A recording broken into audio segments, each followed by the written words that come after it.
Still the MMA Dude, back with the Split Decision Podcast, episode number 116, here with my brilliant and beautiful co-host, the Fight Geek. Fight Geek, it's been a couple of weeks, bro. How you doing, man? Yeah, man, long time no talk. How are you? I'm doing excellent. Happy to be back talking fights. I'm doing well. You know what? I hate admitting this, guys. I hate admitting it, but you know what, Fight Geek? I missed you a little. Just a little. Don't get all arrogant. Just a little bit, but I did miss you a little. Yeah, it did seem like an extended absence, so definitely happy to be back and hear what you have to say about the last couple weeks. We're back, baby. All right, so let's jump into it really quick, guys. Here's what we've got on tap for today. First, my opening question for Fight Geek. After that, we're going to do a real quick recap of Bellator, of UFC Fight Night, Costa versus Vettori. We're going to cover the boxing card of Stevenson versus Herring. After that, we're jumping into our preview and picks for UFC 267, as well as our quick preview of the PFL 2021 Championships. Then it's on to my favorite section, listener questions and more. Whew, that's a lot, Fight Geek. But let me start off with this opening question for you. Mike Platinum Perry. News just broke today that he has signed with Bare Knuckle Fighting Championship. What do you make of this? You know, is this good for Perry? Is this bad? And what do you make of his transformation from UFC fighter to BKFC fighter? Yeah, well, definitely an unexpected development somewhat, but I actually think, you know, without getting into it too much, I mean, it's a match made in heaven. I think if any fighter is tailor-made for Bare Knuckle FC, it's Mike Perry. Obviously, it had fallen on some rough patches in MMA. So this is definitely, you know, I think, you know, it just fits. So, you know, with that said, I think that Mike will have some success there. I think off the top of my head, a fight between him and Chris Lieben is about as good as it gets in bare knuckle boxing. So I think he'll have fun fights, and for the most part, I think he'll be, you know, he'll be more skilled than the guys he's fighting, so he'll have an opportunity to be a big star over there, knocking guys out. So, yeah, I think it's a great move for Perry. He's probably getting paid quite a bit more and not going to be swimming with the same kinds of sharks he has been in the last few years. Yeah, you know, I think that's honestly, it's a perfectly good take. You know, when I first saw this news, Fight Geek, I have to admit that I was thinking, wow, what a downfall for Perry. This is crazy that this happened. But the more I thought about it, I was like, you know what?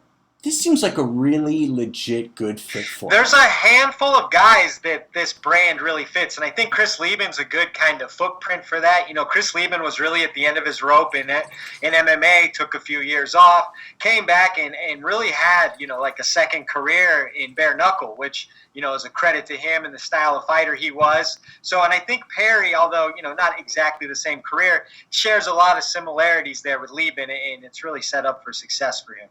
Yeah, absolutely. I am going to... yeah, go ahead. I was going to say, and things like not having a full-time MMA coach may not hinder him as much when, you know, he's already fairly good at banging, you know. I was just going to say, now this could be biased because, you know, I admit I really like Chris Lieben. I even consider him a friend, not a great friend, but, you know, I do consider him a friend. Maybe I'm being biased here. I am not convinced that Mike Perry is going to be able to have the kind of success Chris Lieben had in BKFC. Maybe he'll prove me wrong, though. We'll see. Yeah, I mean, I wouldn't favor him against Chris Lieben, but when you look at the kinds of opponents Chris Lieben has beat, I would certainly think that Mike Platinum Perry has an opportunity to knock those guys out, you know. Absolutely. He wears damage extremely well. He's a super tough guy. He's out of his mind, so it's extremely on brand. Yeah, I mean, this is becoming a more normal thing, so it's not as shocking as it once was. I think when you see somebody go from the UFC, which is the most elite level of mixed martial arts we have, to something like bare knuckle boxing, which is a bit more crude. But, you know, we've seen it a handful of times now, and it's definitely not more shocking than seeing someone like a Paige Van Zandt resort to it. So okay. I'm assuming he's getting paid well, and he's going to really be in his element. So okay, but that's all you can really ask for. We'll move on in a second. Last question here, Fight Geek. Mike Perry's UFC reputation, however you want to put his legacy. Excuse me, that's a better word. His legacy. What is it? Because he started off undefeated. He went undefeated for a while, and then obviously things changed. What's his legacy in the UFC? Yeah, I think, well, first of all, I don't believe that his run in the UFC is completely over. I've always echoed kind of, that I saw him as a Robbie Lawler type. I still think that Mike Perry could leave, have some success in bare knuckle, and then eventually come back and potentially make good on some of his potential. But his legacy as it stands now is, a guy who had some highlight reel knockouts. You think he's coming back to the UFC then? Okay, that's bold. That's bold. Well, I think someday the door will be open for him, especially if he goes and elevates his brand in bare knuckle and comes back and isn't, I'm not looking at his record right now, but I believe he's on lost 3 in a row or 3 out of 4 or something along those lines. Yep. So, I mean, his stock is at an all-time low right now. So for him to go build his brand would definitely leave an opportunity for him to come back, I think. And he's not really that old. So, there's always going to be opportunities. And he's a fan favorite in the sense that most of his fights were incredibly violent and entertaining. So absolutely. Dana always shows a soft spot for guys like that. And if it's not Dana, I could see, a Bellator picking up a Mike Perry in 4 years after a bare knuckle run is over for sure, too. Okay, definitely. All right, so we have to move on to a quick recap of Bellator Moscow's main event. That was Fedor, I believe is the pronunciation. The Last Emperor, Emelianenko versus Tim Johnson. Emelianenko. Is that the first time you've ever heard Fyodor's name or what? Just chill out. I overthought it with the He's Ariel only been Helwani around for pronunciation. 30 years. Relax. Oh my God, I usually say Fedor, but I know that's wrong. I was trying to be respectful. Ever heard of this guy Fedor? Okay. He gets the KO in round number 1, 1 minute and 40 seconds of round number 1 against Tim Johnson. Should Fedor retire or not? I mean, that's two-pronged question. Should he retire coming off a highlight reel knockout? It's time. Let me just Moscow? say it. It's time. At a bookend with 40 career heavyweight wins, yes, it would be the perfect send-off for him, but he's not going to do it. I believe Tim Johnson was the number 2 ranked heavyweight in Bellator, as hysterical as that is. So it puts him right back in a relevant title challenging position. And with that said, no, I don't think he will retire, but that was the perfect kind of bookend of the career with that. I was so impressed by how fast his hands were and just, he really looked good in that fight. Chill obviously. out. It was Tim Johnson, okay? It was Tim Johnson, but it was also Tim Johnson has given some guys problems, and Tim Johnson has the kind of profile that's given Fedor problems in the past, a la Bigfoot Silva, a big guy who can get on top of him and hold him down and wear him out. So it's not like Tim Johnson didn't pose any threat, and Fedor's 45. I think the way you guys have been acting, you Fedor fans, you would have thought this was prime Daniel Cormier he knocked out. I mean, come on. Well, I'm not saying that who he knocked out is that important. I mean, the guy's 45 years old. If you can't say that that's impressive hand speed, of course it's impressive. But again, you're Tim just Johnson. a hater. Oh, come on. I'm not a hater. It was a great performance by Fedor. I think at 40 wins on a knockout in Moscow, that script writes itself. That should definitely be his retirement fight. But I think that boat has sailed now. So I think we'll see him again. But, man, was that an awesome moment. And I don't care what anybody says. I know the new hipster MMA fans don't really like to show Fedor all his respect. But there is nothing like a Fedor walkout in kind of the aura. I don't think there's a fighter alive today that carries the aura of a 45-year-old Fedor. I think that's fair. Okay, yeah. All right. So it's an event every time he fights. So you're never going to hear me complain about seeing Fedor fight. That's fair. And by the way, I'm still happy that I saw him live. I saw him defeat Frank Mir in the heavyweight Grand Prix. I'm still grateful for that. All the respect. I did the math, not to interrupt you, but post Pride, I think Fedor is still 14-5 or something very impressive. Although a couple of those are a little shaky. I mean, it's not like he fell off a complete cliff. The guy has 40 career heavyweight wins. He's 45 years old. Very impressive stuff. Okay. All right. Very fair enough. We got to move on to UFC Fight Night, Vettori versus Costa. We're not going to. Okay, yeah, let's go. Okay. All right. So Vettori versus Costa.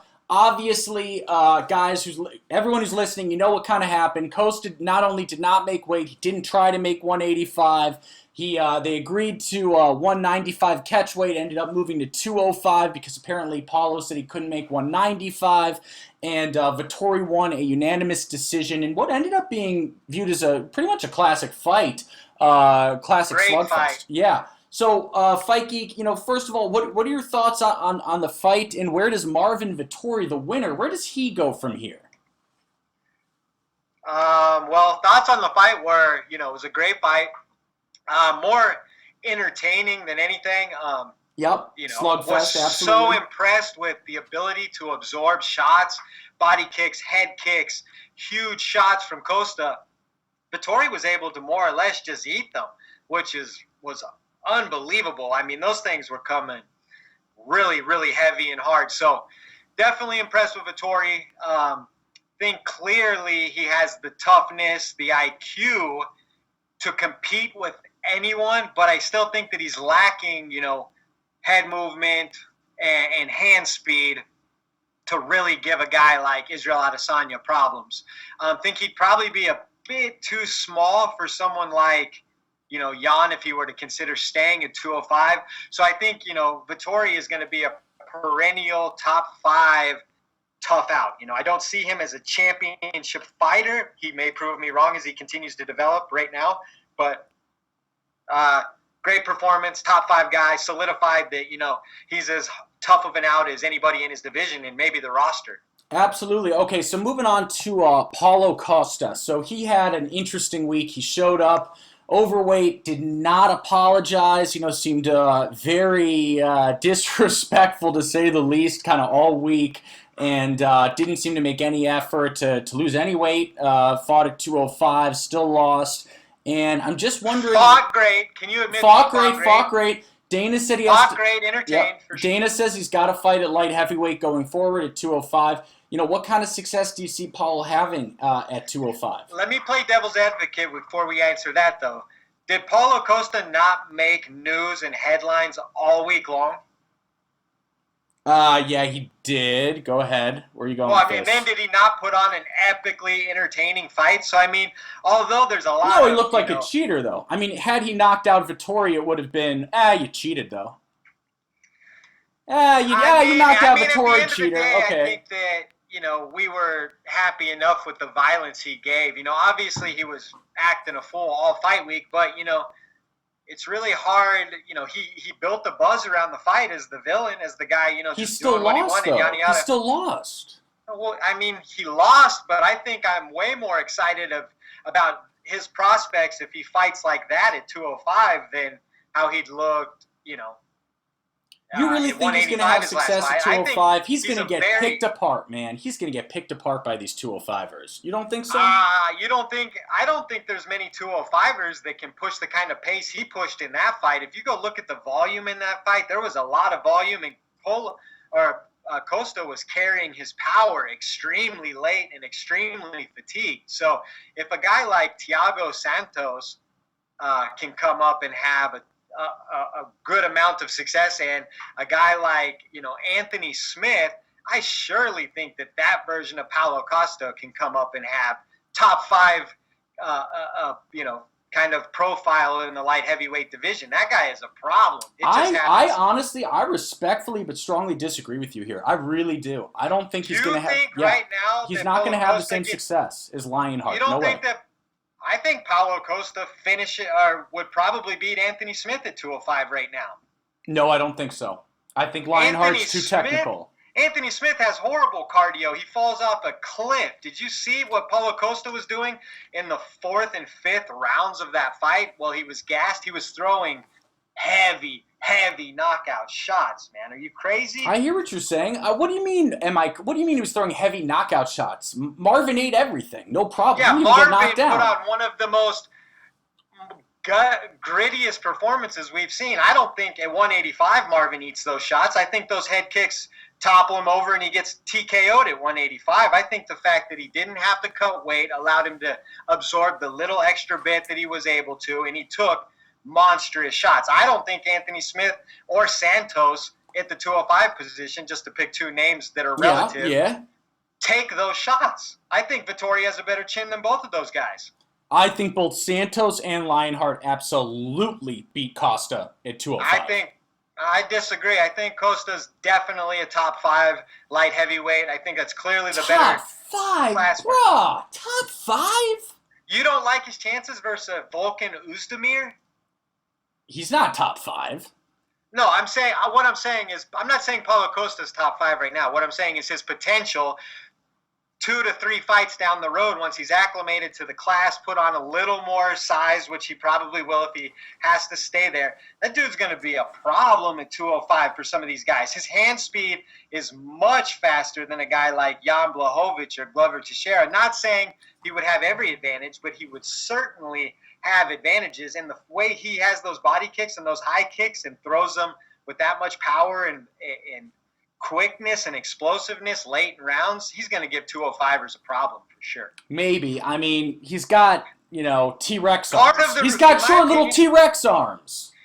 Marvin had the reach advantage, and that didn't stop Paulo from getting inside and landing his hooks. Okay, fair enough. Paulo Costa is a violent, aggressive striker in every single fight other than the one against Israel Adesanya. So I think he keeps those speed advantages at 205, and I don't know. I was actually intrigued by his performance at 205. I thought both men looked absolutely phenomenal, and you could take away positives from both. Okay, fair enough. So can we quickly talk about the boxing main event from Saturday? This is, of course, I'm talking about Shakur Stevenson versus Jamal Herring.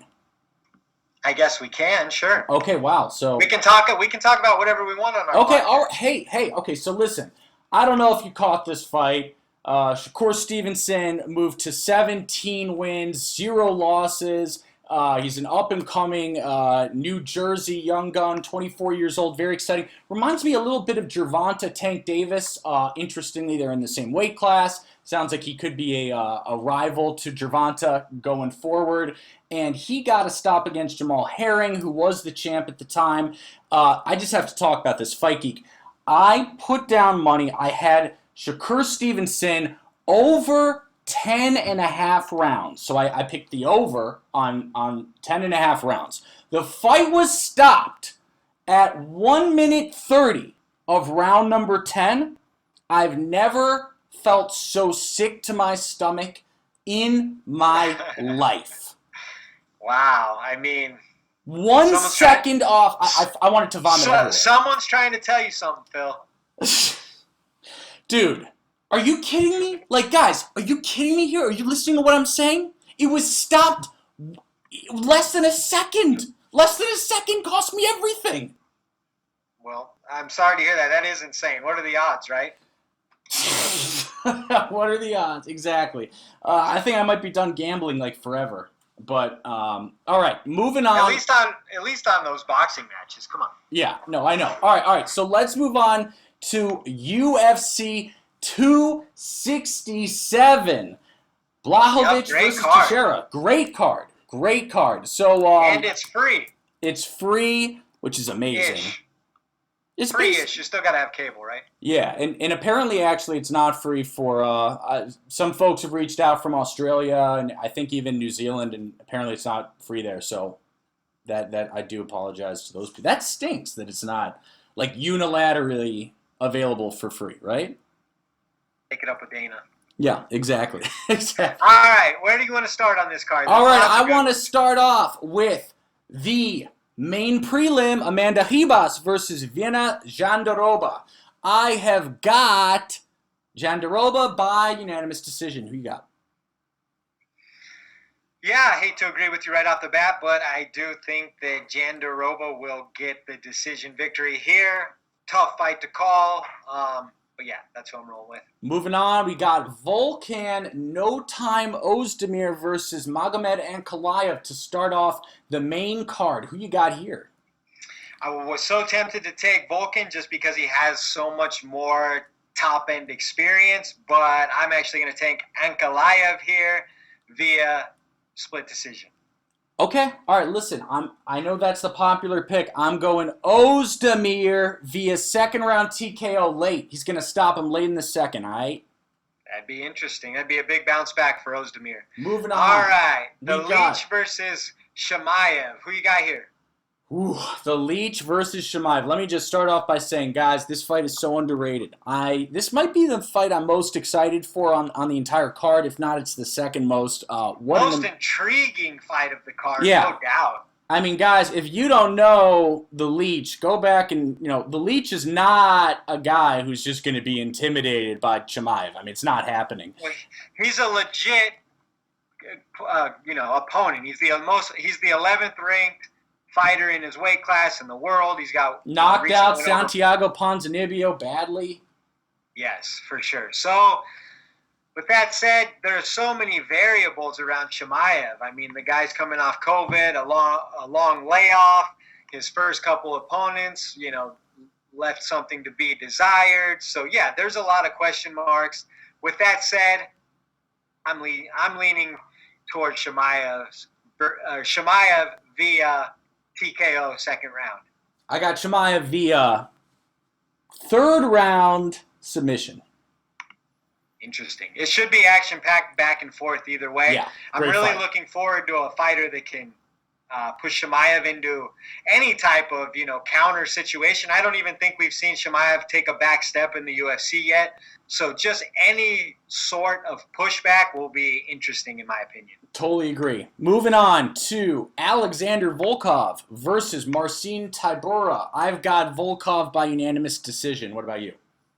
As do I. He'll have the size and technique advantages here. Tybura is a tough out, but Volkov should handle this. Absolutely. Moving on to the third to last fight. That is Islam Makachev versus Dan the Hangman Hooker. Who you got in this lightweight battle? Another tough one. You could talk yourself into it either way, but I do think that the grappling difference will be overwhelming, and I've got Islam Makachev via unanimous decision. And I've got Islam Makachev via third round stoppage. All right, let's get to the... All right, now moving on to the co-main event. Many people are saying this should be the true main event. Peter Yan versus Corey Sandhagen. Fight Geek, break it down. Who you got? Yeah, I mean, Peter Yan, he's similar to TJ Dillashaw, and obviously there's many differences, but, as far as size and the way they kind of like to, use their footwork. So, yeah, I think Peter Yan is actually going to give Corey more problems than TJ did, and I have Peter Yan winning a unanimous decision across 5 rounds. Nice. Yeah, I think it's a great fight. I think it's an underrated fight. I think that if you like to live dangerously, Sandhagen is a really intriguing dog. I think Sandhagen early makes more sense because Peter Yan has shown like a tendency to be a slow starter. Yep. But once Yan gets going, he's a buzzsaw, and nobody's been able to handle him once he's got going. But what if Corey does one of those crazy flying knees? You know what I mean? Well, my thing is if he lands a perfect shot, then he lands a perfect shot. But Peter Yan is young in his prime, is as fit as can possibly be. It's going to be hard to stop him. If you think about what he did to Jose Aldo around like kind of Jose Aldo's renaissance, Peter Yan is a bad dude. He's absolutely. He's a real bad dude. In a league full of bad dudes, Yan is a real bad dude. So I just think that Sandhagen, it's going to be a nip and tuck fight, but I think Jan's going to get loose around late second, third round, and he'll really put together the power late, and I'm afraid that Sandhagen may not have the volume and will be moving backwards too much a la the TJ fight, and I see that playing out that way. Yeah, I agree. How much of a disgrace, by the way, is Aljo for not fighting when he's totally healthy, totally clear? Well, I don't know the validity of sorry, totally Adrian claims. Yanez. Don't call the police on me, Adrian. Sorry, bro. But it's bizarre the way this has played out. I mean, I think Adrian Yanez got so mad at me for pointing out that he was hard sparring Aljo. Sorry for telling the truth. My bad. I mean, I don't know if a picture, can tell you exactly they definitely how weren't hard sparring with sparring, Aljo's head getting snapped back to like, a 45-degree angle for sure. It did seem peculiar coming just hours after, like the other announcements. He literally was like, "Hey, I've pulled out. All right, let's hard spar." So it was bizarre. I think Yon is considered the champion by most avid fans anyways. So once he gets the interim title, then we can match him up with TJ. And then, the opportunity will always be there for Aljo whenever he's ready to do that.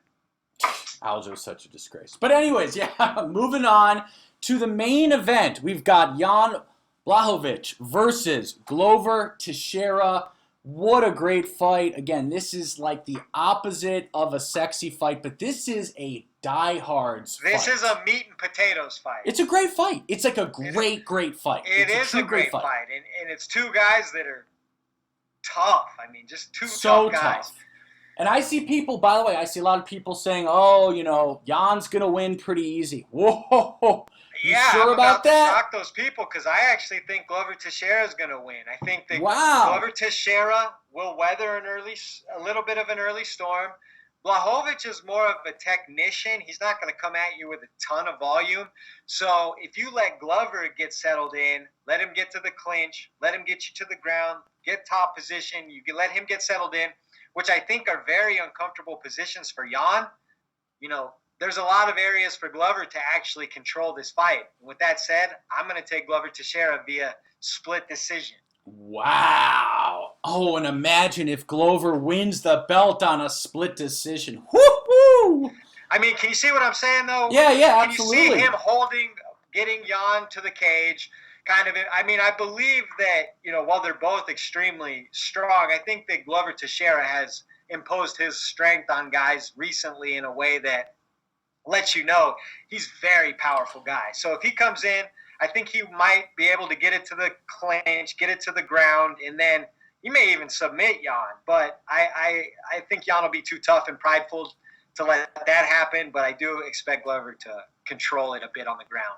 Very fair. No, that's a very fair pick. Just for the record, I do disagree. I've got Yon Blahovich winning via fourth round TKO stoppage. I think it's going to be tough. I think he's going to get bloody. I think it's going to be hard. But I do see Yon Blahovich winning this. It's going to be a slow-moving fight. Yeah, I think that's very fair. Okay, so with that, Fight Geek, are we ready to take a quick break and then return with listener questions and more?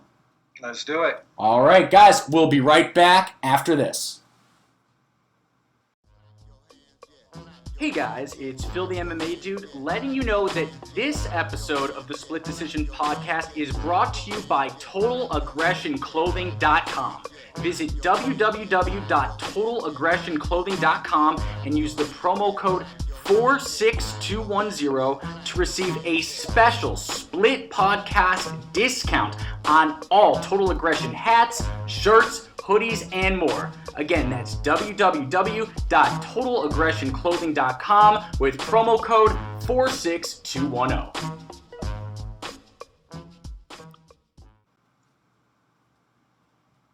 Hey guys, it's Phil the MMA Dude back with the Split Decision Podcast, episode number 116, here with my brilliant co-host, the Fight Geek, and it is now time for my favorite section of all, and that is Listener Question!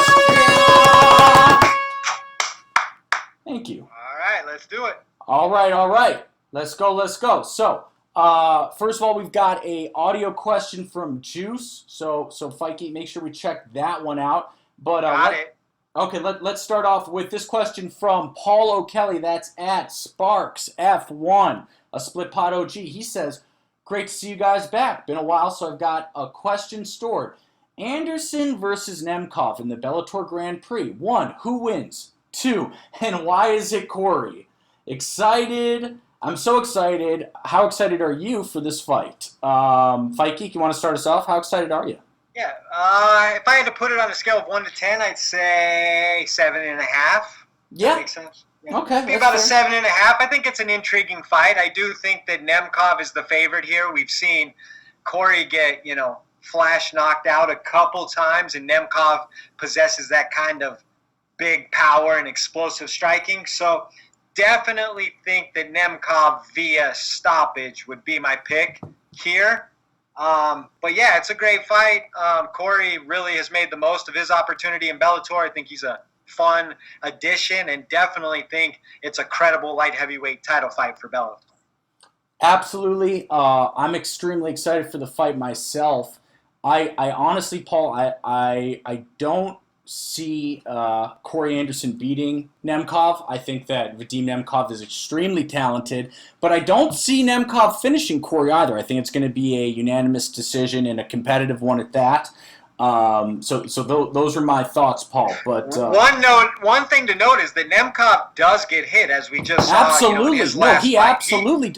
And that's why that's why I said it with a bit of hesitancy, because I'm not 100% sure here. Well, I think that makes the fight more fun in general. It definitely honestly, Nemkov has not looked impenetrable. He's looked like there are a few small weaknesses, and a veteran like Corey Anderson has the opportunity. He stopped guys with his hands before. We just saw him stop Ryan Bader with his hands. So that opportunity is there, and I think that definitely adds intrigue to the fight. Definitely. I definitely agree with that. Okay, so let's move on to a question from Eduardo that's at Landa Crew. He says, welcome back.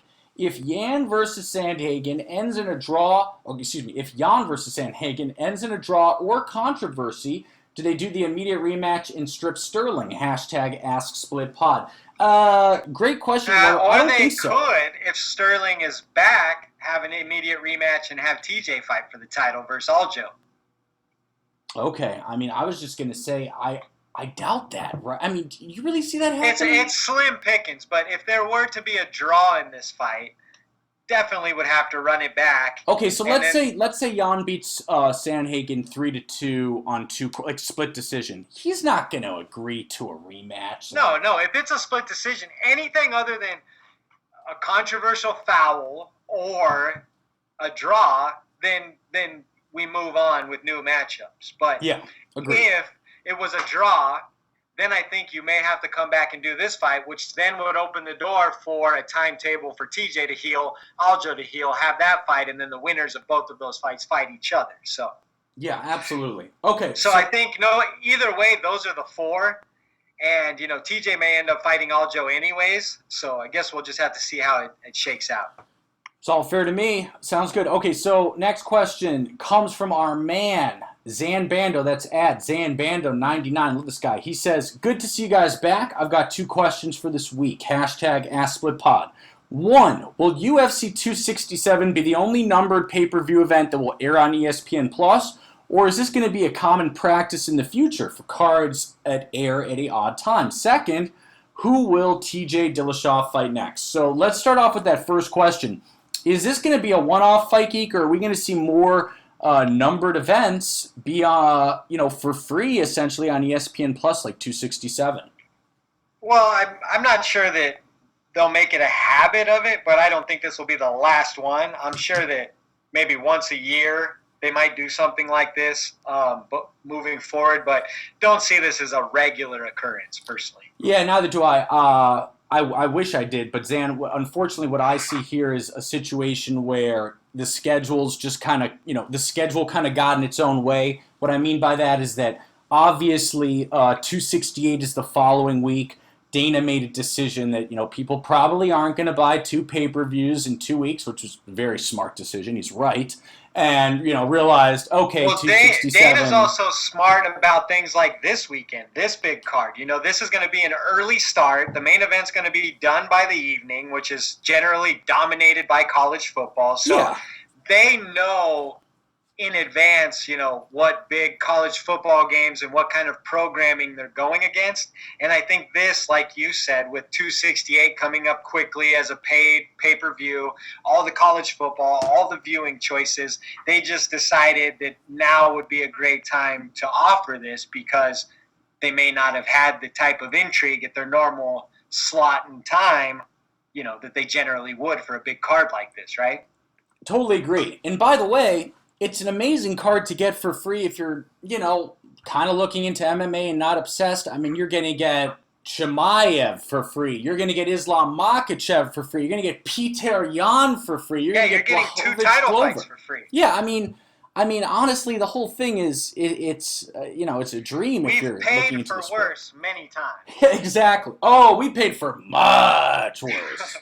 Much Yeah, worse. exactly. We've paid for much worse. So, yeah, I definitely don't think it'll be the last time, but I do think that Dana knows who he's up against when it comes to ratings and all that kind of thing. So, I just think this happened to be the perfect storm. All right, and just question number 2 from Zan. Who will TJ Dillashaw fight next? I love that question. What do you think? Well, I'm just going to throw it out there and say I think it's going to be. I don't think he's going to fight for a while. I think it's going to be. I think he's going to fight Aldo. Really?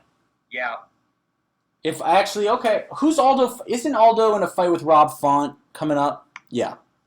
Is he? Yeah, 5-round main event with Rob Font. I'm 99% Oh, well, if sure. that's the case.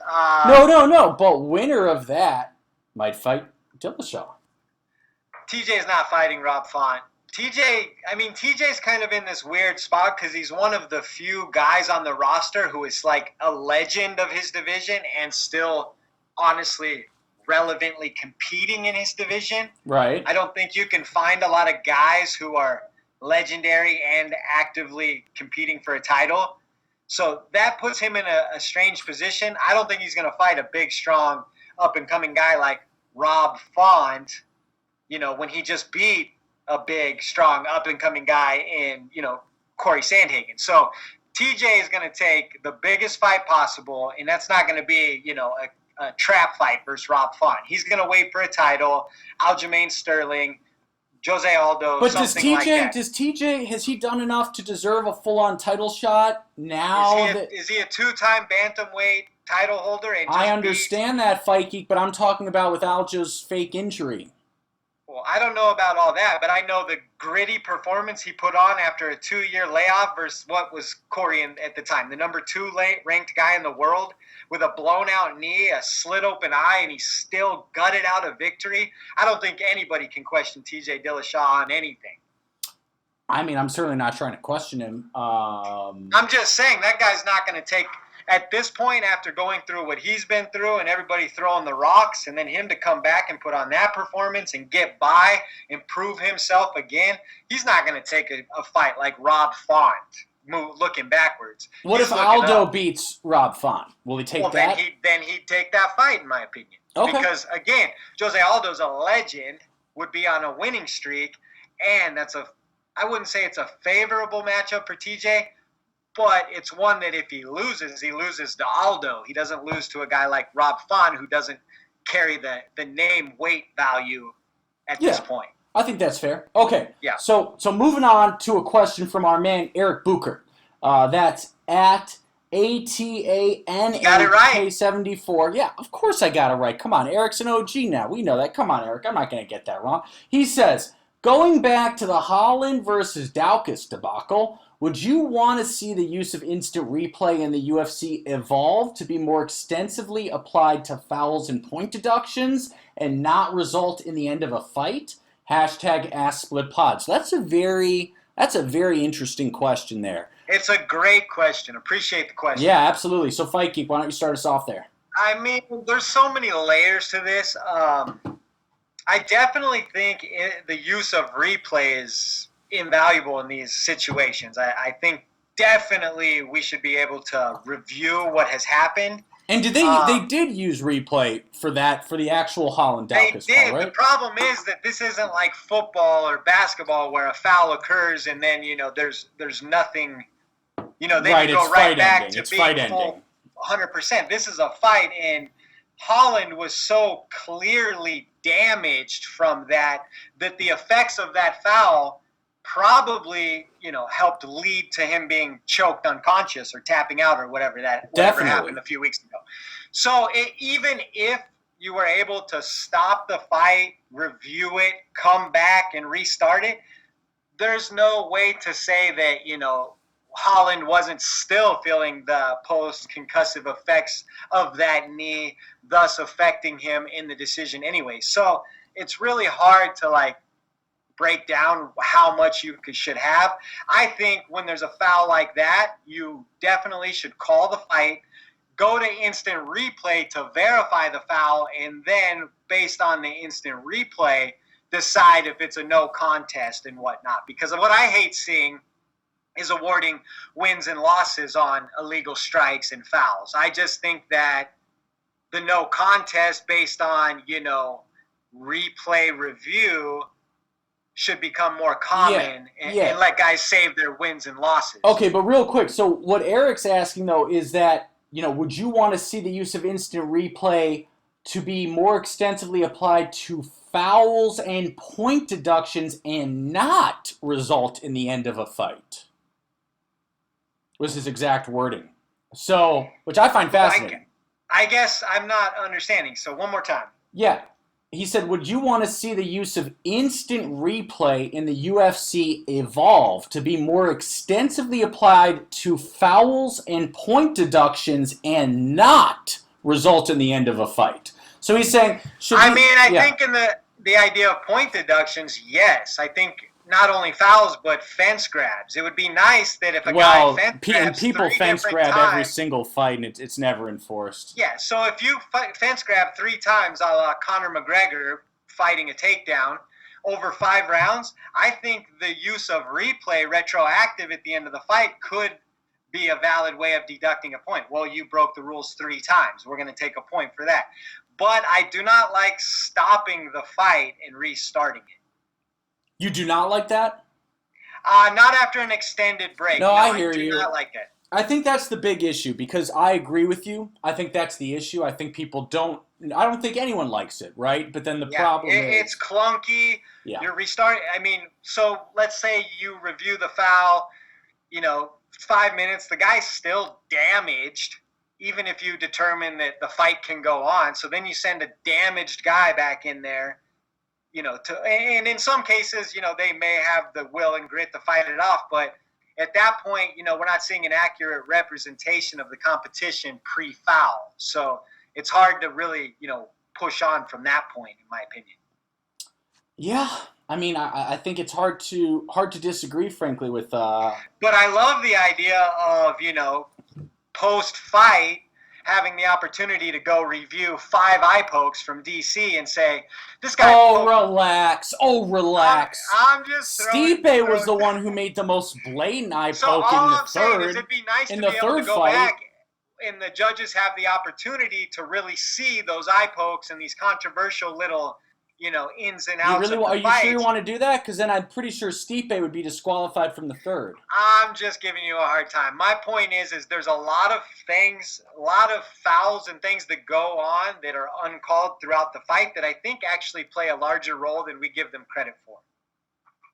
Yeah, I eye pokes, fence grabs.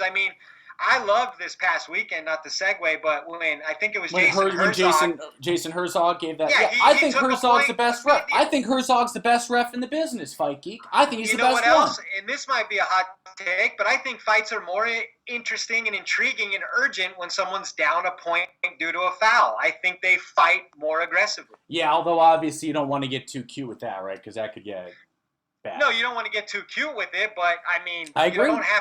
You don't have to do anybody any favors in there. If they break the rules, take a point, let it be known, establish some law in there. As Jason Herzog correctly states when they say, "Oh, what the hell? What about a warning?" And by the way, he always gives a warning before he does it. But as he really says, the first warning came in the locker room.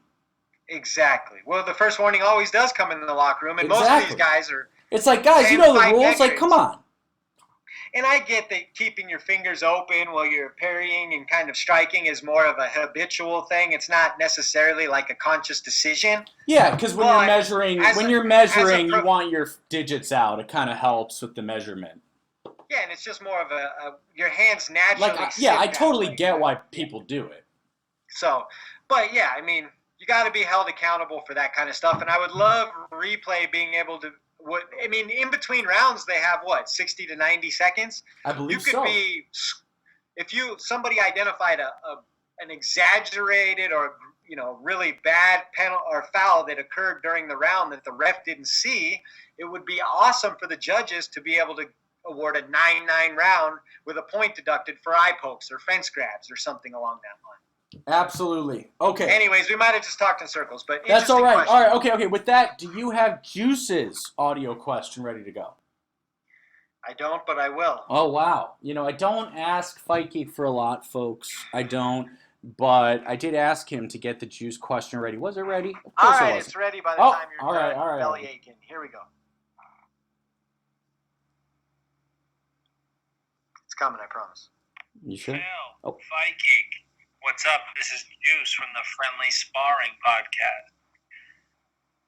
Can you imagine? Here's my question. Can you imagine being a Paulo Costa fan? Because I can't. Especially after last weekend, dude.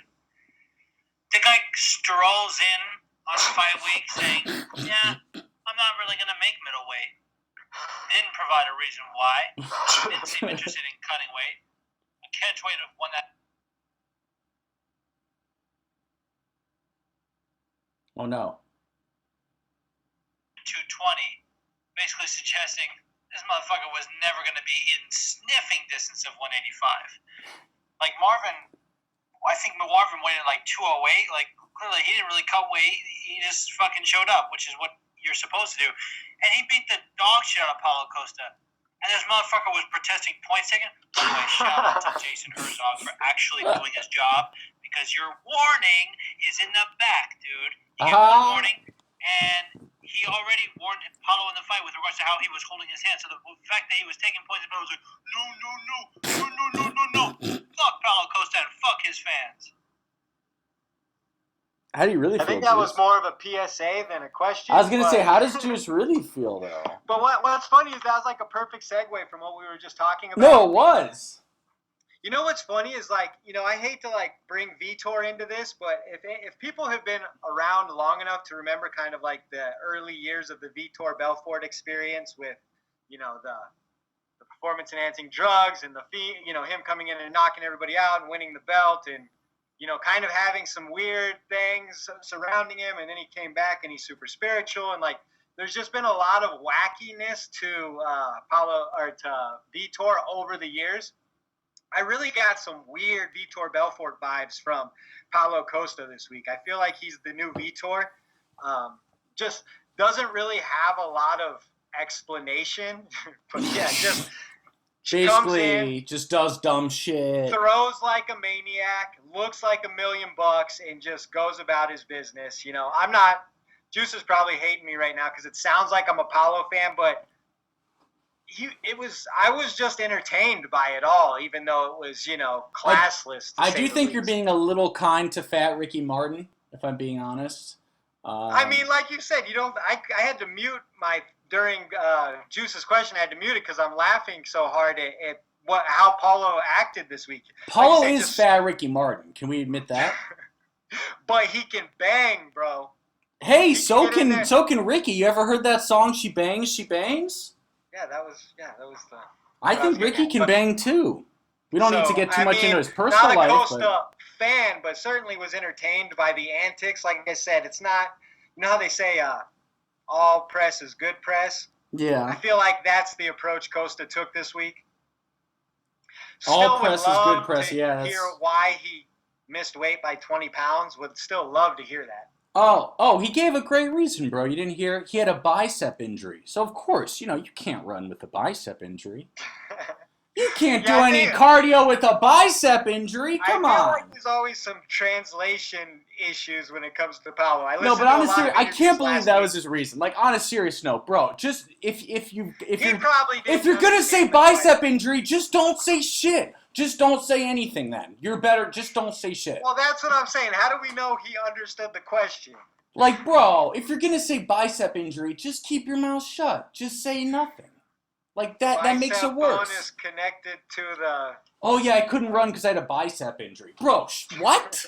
What? Yeah, it didn't make a lot of sense. Like I said, can't wait to see him at 205. Again, that should be your punishment. If you cannot make your weight and you're egregiously... just kind of pissing all over the rules, then make him fight bigger guys and lose some of his advantages and prove himself there, which I think he's going to have to do, a la, Kelvin Gastelum at 185. So it's going to be interesting either way.